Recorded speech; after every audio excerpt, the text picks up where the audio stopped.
Hey everybody, welcome to question number 6 for the week 11 quiz access for chapter 7.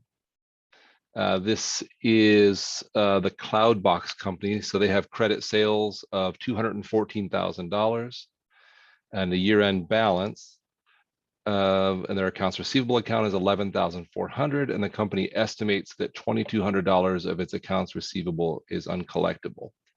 So it wants us to record the year-end adjusting entry to estimate bad debt expense. So all we're going to do for this is we're going to debit bad debt expense, and we'll credit the allowance for doubtful accounts. That is an allowance that is it's actually related to our accounts receivable account. It's what's called a contra asset account, and it offsets our accounts receivable. So we have the amount that's owed to us less any amount we think is doubtful, we think we're not going to get paid for. And then the amount is going to be this amount right here, $2,200, the amount that we think is uncollectible. So there's the first part. I'll record that entry. And then we'll go on to the second part.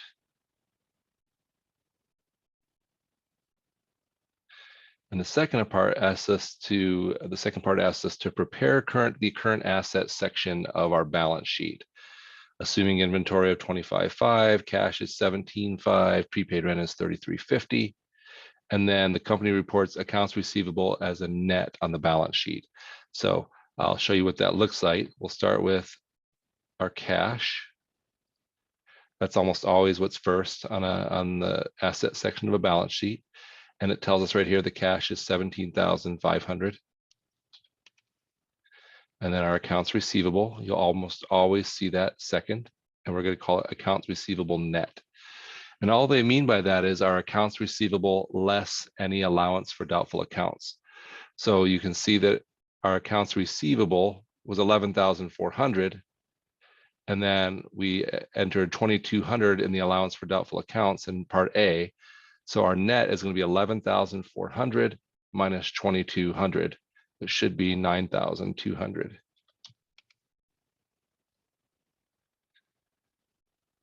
Then we'll do our inventory.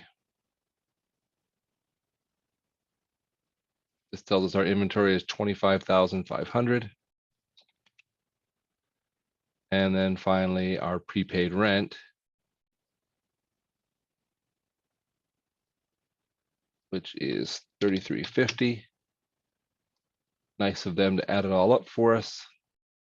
Let's go ahead and check our work and see if we got it all right. So it looks like we're all good on part B, and we're all good on part A. So that is how you do it. So hopefully that was helpful. And as always, if you have other questions, don't be afraid to reach out.